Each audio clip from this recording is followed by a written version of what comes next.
Ahada'am, c'est des gens qui avaient une haine, il y a des citations, mais c'est nazi, d'accord, c'est des phrases que Hitler aurait dit, ça lui allait très très bien. Le côté négatif, on appelle le sitra achra, le côté du mal, s'oppose. Elle fait tchouva, tous les péchés sont transformés en mitzvot. Le côté du mal, elle dit, vous pouvez répéter? En Israël, une gay pride. Israël, c'est la terre sainte. Tu auras 1 million de petits juifs qui vont aller à l'école apprendre que la Torah, c'est des bêtises. Amenez-moi le papier, je signe. Ben Gurion a dit, dans 20 ans, il n'y aura plus aucun religieux. Et la semaine passée, se sont réalisées les paroles du Chazon Ish. On a gagné.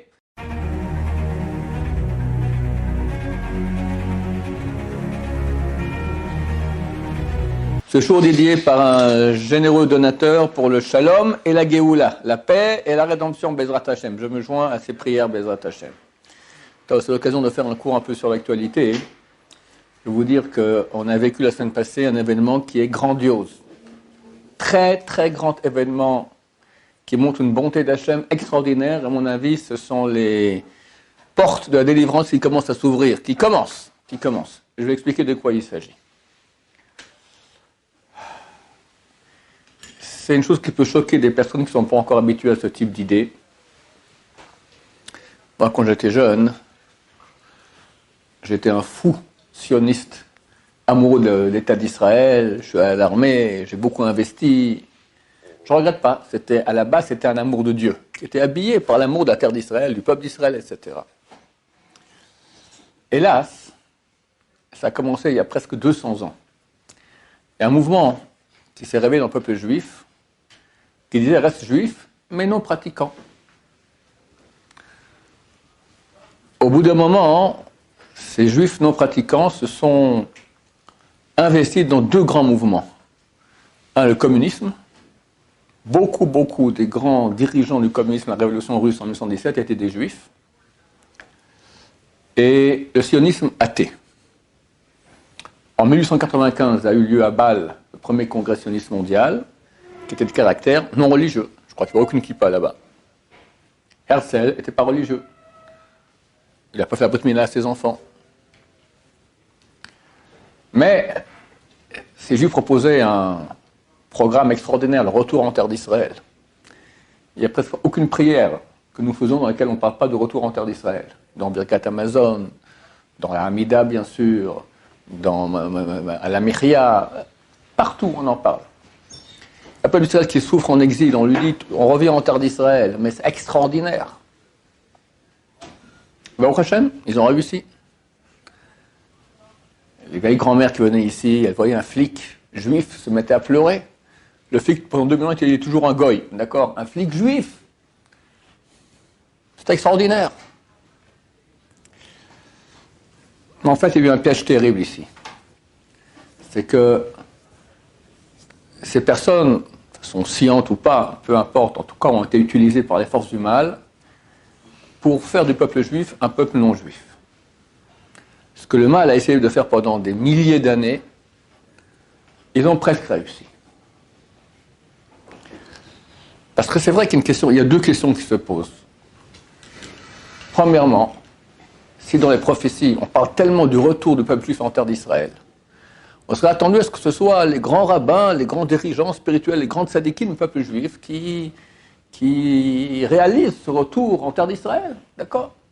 Comme on voit dans des anciens dessins comme ça, on voit une grande barbe avec un Sefer Torah et derrière tout le peuple d'Israël, ils avancent comme ça, ils arrivent à Yerushalayim. Bon, c'est pas du tout ça, d'accord? Les grands héros du sionisme athée étaient non religieux, ils mangeaient à Kippour, ils mangeaient du porc, souvent ils n'avaient pas fait la brit mila, d'accord? Très souvent. C'était des gens très très loin, et non seulement loin, mais opposés, très opposés contre les religieux. Il y avait une haine terrible. Un des grands... Bon, je ne vais pas commencer à dire, je recommande, si quelqu'un veut voir plus de détails sur ce sujet-là, l'opposition terrible, la guerre terrible que le sionisme athée a fait contre les religieux. Il y a un cours qu'a fait un très très beau documentaire, qui s'appelle « Le vrai visage d'Herzl ». Après, des juifs sionistes ont fait un cours très pro-Herzl qu'ils ont appelé avec le même titre, Le vrai visage d'Herzl, pour que les gens se trompent. Alors, il y en a 2. D'accord? Celui qui est intéressé, qui m'écrive, je lui donnerai les coordonnées, le link, le lien pour arriver sur ce cours extraordinaire. Là-bas, il montre à quel point, et on voit les plus grands auteurs sionistes, Ahad Jabotinsky, d'accord, la haine. Une personne va dans un supermarché ici en Israël, il dit qui a dit ça? Et on lit des trucs, mais il dit Hitler. Hitler. Non, c'est Jabotinsky. Jabotinsky, c'est un des héros du sionisme athée, d'accord. Il y a une grande rue près où habitent mes parents, ici à Yerushalayim, Jabotinsky, etc. Ahad, c'est des gens qui avaient une haine, il y a des citations, mais c'est nazi, d'accord. C'est des phrases que Hitler aurait dit, ça lui allait très très bien. Sans parler de la collaboration, c'est des mots que je peux à peine dire, d'accord, dans la Shoah, contre les religieux, tout cela, ils en parlent dans ce cours-là. C'est très bizarre. On serait attendu à ce que ce soit les religieux tzadikim qui pratiquent, réalisent ces prophéties de retour en terre d'Israël. Deuxième chose bizarre, Dieu a créé le bien et le mal. Dans le monde, il y a des forces de mal puissantes. Bien sûr, beaucoup chez les non-juifs, opposés au peuple d'Israël. Et on sait bien, nous, qui avons vécu en exil, presque dans tous les pays dans lesquels on a été persécutés de façon terrible. D'accord? Ces pays-là étaient des envoyés du mal qui voulaient la fin du peuple juif. Comment se fait-il qu'après la Shoah, en 1947, tous ces peuples-là qui veulent la fin du peuple juif, ils ont créé une organisation, ils ont appelé ça l'OLU, l'Organisation des loups unis. D'accord? C'est marqué que le peuple juif est comparé à une brebis parmi 70 loups. Et 70 loups, après la Shoah, ils ont fait une organisation, l'OLU. Et en novembre 1947, je me souviens bien, l'OLU vote à la majorité de donner une partie de la terre d'Israël au peuple juif. Je ne comprends pas. Vous voulez notre fin, vous nous donnez la terre d'Israël. Lorsqu'il y a eu le premier congrès sioniste mondial en 1995 avec Herzl, le Vatican a réagi à ça. Et moi, je l'ai écrit chez moi à la maison, donc la revue officielle du Vatican à l'époque. Aujourd'hui, ils ont changé d'avis. D'accord, mais à l'époque, c'est comme ça. C'est Vilta Catholica qui dit que un retour éventuel du peuple juif en terre d'Israël comme capitale Jérusalem est absolument impossible d'après les prophéties de JC. D'accord? Impossible. C'est pour ça qu'aujourd'hui, la majorité des États refusent de reconnaître Jérusalem en tant que capitale. Ils mettent Tel Aviv. D'accord? Lorsque Trump il a fait ça, ça a fait un boom terrible. Qu'est-ce qu'il a fait? Il a passé l'ambassade de Tel Aviv à Jérusalem. C'est pas la fin des haricots, d'accord? Non. Jérusalem n'existe pas. C'est l'existe, c'est Al-Aqsa, la mosquée, non, qui a ici presque 1 million de juifs, tout ça, et des milliers de synagogues, on ne voit pas. Pourquoi? Parce que d'après les prophéties de JC, c'est impossible.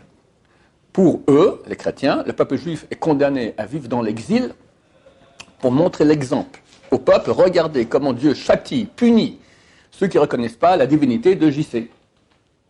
Ça permet, de nous taper dessus. Après tout, quand on fait un pogrom, on n'est que la main longue du bon Dieu qui veut punir les Juifs.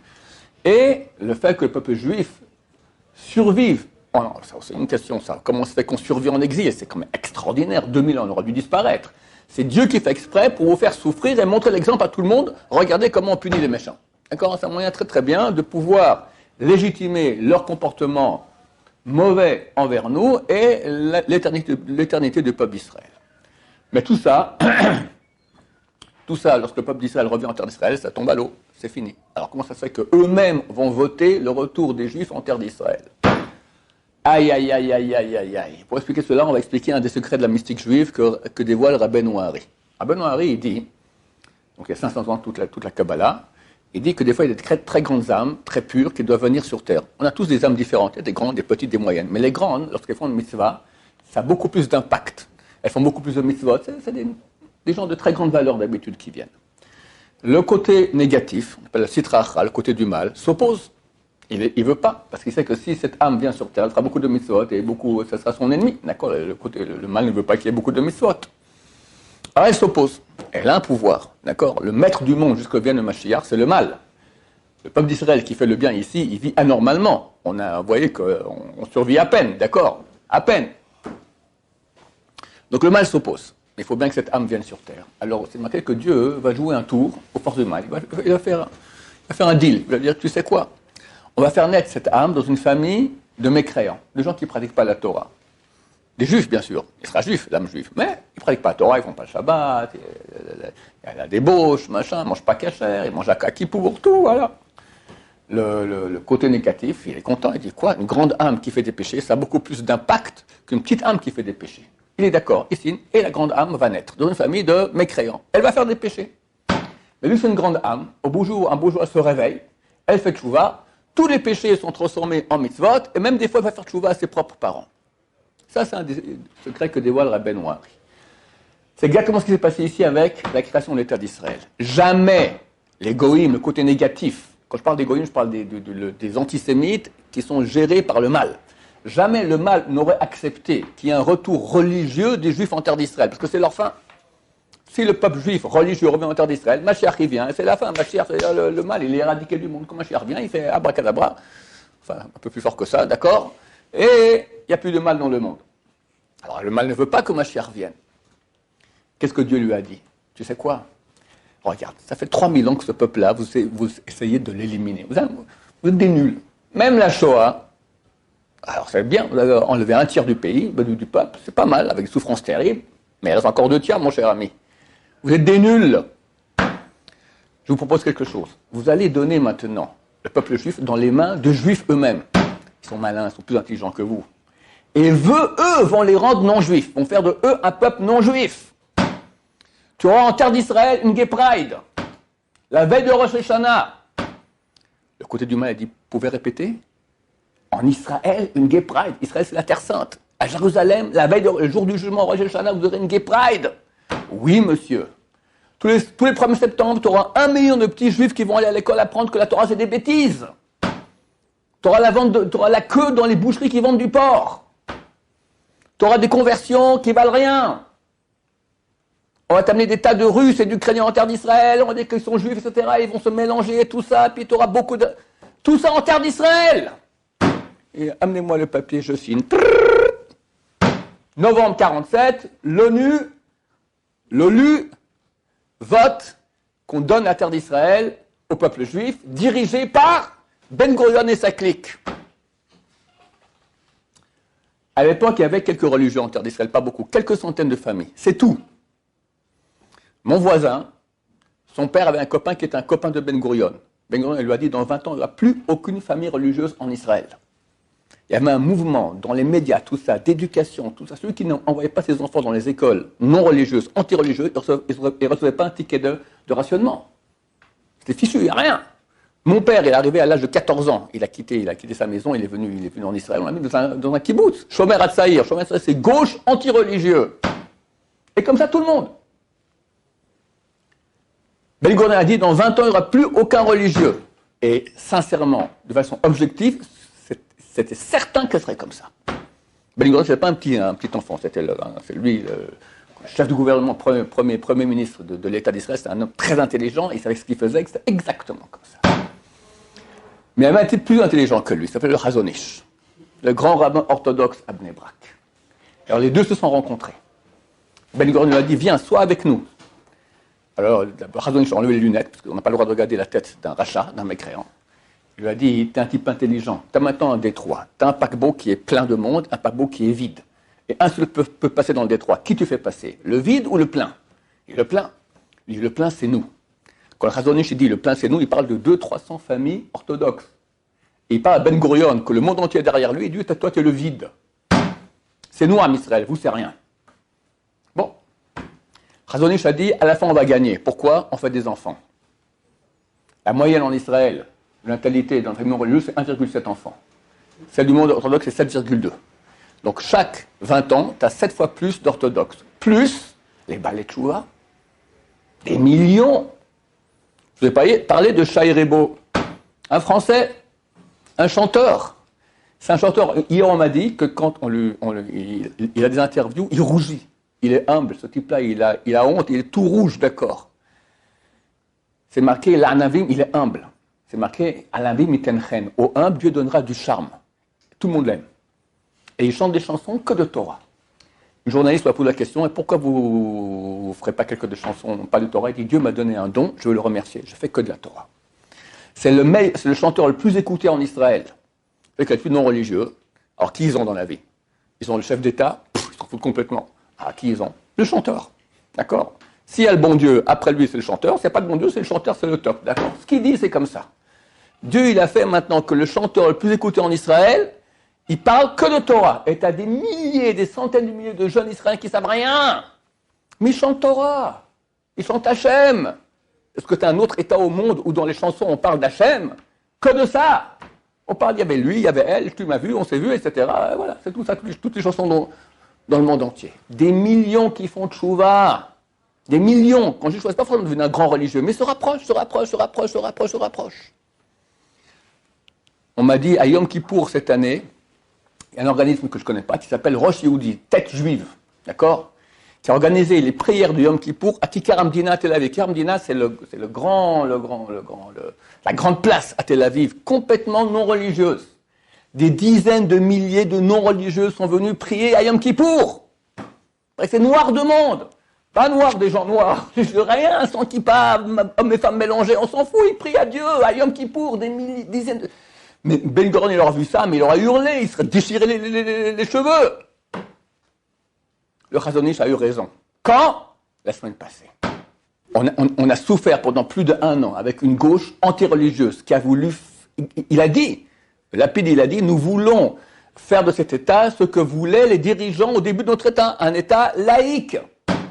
Donc, les conversions, allez, chacun qui veut, on peut convertir comme on veut, les libéraux, machin, on mélange tout, juif et non-juif.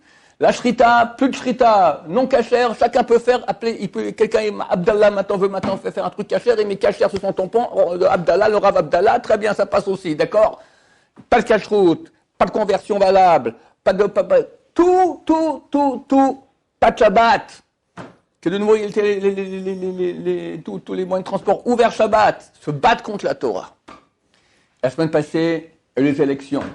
Et c'est une chose extraordinaire. Et la semaine passée, se sont réalisées les paroles du Chazon Ish. On a gagné. Pas que la droite ait gagné. Il y a toujours eu droite et gauche, des fois droite, des fois gauche. Mais là, la droite, la coalition aujourd'hui, la majorité des membres de la coalition sont des gens pratiquants, portent la kippa, font le Shabbat. C'est phénoménal. La coalition, donc, c'est eux qui vont diriger le peuple. La majorité des dirigeants du peuple aujourd'hui sont des religieux. Qui l'eût cru? On remercie Hachem de tout notre corps pour les bienfaits qu'il nous fait. C'est miraculeux, c'est le plus grand miracle. On les a eus. Qui? Les goïms, le mal. Vous voulez faire de nous qu'on disparaisse, qu'on soit un peuple laïque? Et blanc, regardez maintenant. On a gagné, on est en Israël, religieux. Alors, il y a encore du travail à faire. Mais bon. Baruch Hashem. Une fois, si on a la tête, on peut commencer maintenant à plus s'influencer, qu'il y ait plus de mikvaot, plus de kashrut, plus de synagogues, tout ça, plus de cours. Et ils vont tous revenir, Baruch Hashem. Qu'est-ce qu'on propose? Le sionisme laïque, il est mort. Qu'est-ce qu'il propose? Rien. Il n'y a plus rien. Alors que nous, on propose une Torah qui est plusieurs millénaires d'éternité déjà. Tout cela va dans le sens que la fin est très proche. À mon avis, ce qui s'est passé là, c'est déjà, comme je dis, les portes de la Géoula s'ouvrent. Il est écrit qu'en sortant de cette 7e année, Mashiach y vient. En sortant, c'est pas forcément le mois. Non, comprenez que l'année passée, on était 7e année, donc on est en train de sortir de 7e année. Toute l'année maintenant, 5783, s'appelle Motzei Shvit, l'année qui sort de 7e année. D'où on a la preuve, à la fin du traité Ta'anit, c'est marqué que le temple a été détruit en sortant de 7e année. Donc le 8e année, ou la première du prochain cycle. Maintenant, le temple a été détruit quand? Au mois de Av, c'est au mois de juillet. Donc on a au moins jusqu'à juillet prochain pour que la Géoula vienne. À mon avis, pas besoin d'être idiot. Tous les jours, on entend encore plus qu'on se rapproche d'un conflit atomique. Quelqu'un m'a appelé la semaine passée d'Amérique, il m'a dit que dans les nouvelles, il y a 35 minutes, ils ont dit qu'actuellement, les généraux russes sont... Attends, les nouvelles en Amérique. Les généraux russes sont en train de voir est-ce qu'ils utilisent la bombe atomique, oui ou non. Et ils ont mis des bombes atomiques déjà, paraît-il, les Américains en Ukraine, en Europe. Les B-52 sont arrivés maintenant avec des 5 B-52 avec des bases, avec des B-52 qui portent des armes nucléaires en Australie, pour une éventuellement guerre avec la Chine. C'est en train de partir en cacahuète de tous les côtés. Ça m'étonnerait, je ne suis pas prophète, mais je suis pas n'importe qui analyse la géopolitique, qui dit on y arrivera, c'est très simple. L'Amérique a décidé la fin de la Russie. Il n'y a aucun doute là-dessus. Ils ont pu arrêter déjà la guerre plusieurs fois, ils ne veulent pas, ils veulent la fin de la Russie. Poutine va dire oui, il a dit si je suis acculé, il y aura la bombe atomique, et c'est pas un bluff. Et Medvedev, son second, a dit idem. Donc il y aura, et l'Amérique veut que la Russie utilise la bombe atomique. Pourquoi? Ah, comme ça, alors moi aussi la bombe atomique, et boum, terminé. Zacharie 13, 2/3 du monde disparaîtront. On espère que non. C'est écrit que Dieu peut changer un décret de morts en décret de pauvreté. On est en pleine inflation, il y a une crise dans le monde entier. Quelqu'un m'a dit qu'il se peut que le mois prochain, il y ait 10 000 Anglais qui meurent déjà de froid, parce qu'ils n'ont pas de quoi se chauffer. Non, c'est en vrai une situation terrible. Tout cela nous dit, la Géoula approche. La rédemption approche. On y est. Le monde est en train de s'affaisser, de complètement tomber. Tout le monde occidental, ça fait 2000 ans qu'ils étaient à la tête. Ils sont en train de... C'est ce que Poutine a dit. Si vous n'acceptez pas maintenant de faire des négociations avec moi à faire la paix, c'est la fin de l'Occident. Elle dit, c'est dommage, mais ça sera la fin de l'Occident. Et les Américains continuent. Non, encore, ils envoient des armes, et encore, et encore, et encore, et encore. Il sera acculé. Il va utiliser la bombe atomique, c'est clair. Donc, à mon avis, on y est. Pas besoin d'être un grand prophète pour le dire. Donc, mon message est faire tchouva. C'est un accouchement, le Mashiach, c'est pas facile, ça fait très mal. Mais on dit que, beaucoup de grands rabbins ont dit que tout le mal est déjà passé dans la Shoah. Donc, tenir bon, avoir la foi en Dieu, tenir encore un peu. Je pense qu'à Purim, je ne suis pas prophète, je ne sais pas, je peux me tromper toujours, je me trompe toujours. Mais, à Purim, ça sera le Yortzeit, la Iloula de Rabbi Chaim Kanevski. Et la Gemara, elle appelle Purim déjà Géoula. Quand on a 2 fois Purim, quand on a 2 mois de Hadar, la question se pose dans la Gemara, est-ce qu'on fait Purim le premier mois ou le deuxième? La Gemara dit on fait le deuxième. L'Ismor pour juxtaposer une Géoula à une Géoula. La Géoula de Purim et la Géoula d'Égypte, de Pessah. Donc c'est appelé Géoula. Et j'espère dans Hachem ainsi que le temple sera reconstruit, qu'on amènera ce Pessah déjà de sacrifice avec Machar Tzidken. Donc tenir bon encore un peu, Bezrat Hachem, prier, faire tchouva, réparer, c'est fini, c'est la dernière ligne droite. Vous nous direz, oui, mais Rav Shaf, c'est 30 ans que tu dis ça. Oui, d'abord c'est pas 30 ans, c'est 3000 ans que les sages d'Israël disent ça. Mais en plus, comprenez, il ne faut pas être aveugle, retour en terre d'Israël. Les religieux gagnent dans les élections. La terre d'Israël qui donne ses fruits de façon abondante, c'est le signe le plus clair de la fin, il est écrit. Le monde qui est en train de s'écrouler maintenant avec une guerre, bref, déjà on peut appeler déjà mondiale, parce qu'il y a des soldats de tous les pays en Ukraine, c'est clair, et aussi en Russie.